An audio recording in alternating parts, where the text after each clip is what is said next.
bisa dipermainkan oleh negara manapun. Maka Bung Karno mengajukan syarat. Dialog pun terjadi antara Bung Karno dan Khrushchev. Saya mau datang ke Moskow dengan satu syarat mutlak yang harus dipenuhi. Tidak boleh tidak, kata Bung Karno.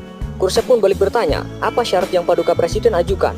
Bung Karno menjawab, temukan makam Imam Bukhari, saya ingin menziarahinya. Tentu saja Khrushchev yang komunis tulen pun sangat bingung. Siapa Imam Bukhari, pikirnya.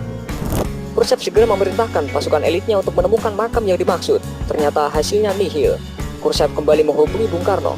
Maaf Paduka Presiden, kami tidak menemukan makam orang yang Paduka cari. Apa Anda berkenan mengganti syarat Anda? Bung Karno pun tersenyum sinis. Kalau tidak ditemukan, ya sudah, saya urungkan niat untuk ke negara Anda.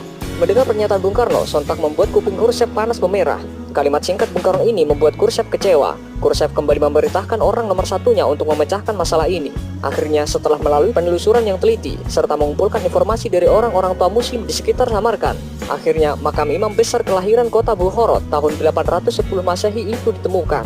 Imam Bukhari yang memiliki jasa begitu besar bagi agama dan umat muslim itu dimakamkan di Samarkand pada tahun 870 Masehi.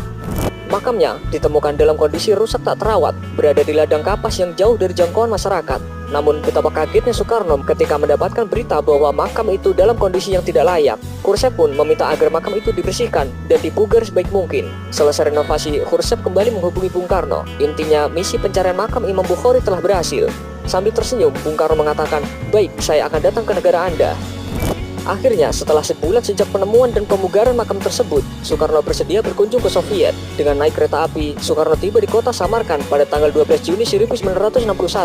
Ribuan orang menyambut kehadirannya. Di sepanjang jalan, penduduk menyambutnya dengan meneriakkan nama Indonesia dan Soekarno sambil mengibarkan bendera merah putih. Sehari sebelumnya, puluhan ribu orang juga menyambut kehadiran pemimpin besar revolusi Indonesia ini di kota Tashkent, ibu kota Uzbekistan. Indonesia adalah satu-satunya negara yang hingga kini sangat dihormati oleh penduduk Uzbekistan dan Samarkand khususnya. Sejak Bung Karno tiba pada malam hari, beliau langsung membaca Al-Quran sampai pagi hingga beliau tidak tidur.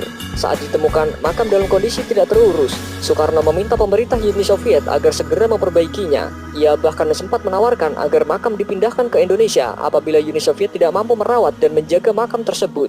Dengan emas seberat makam Imam Bukhari akan diberikan sebagai gantinya.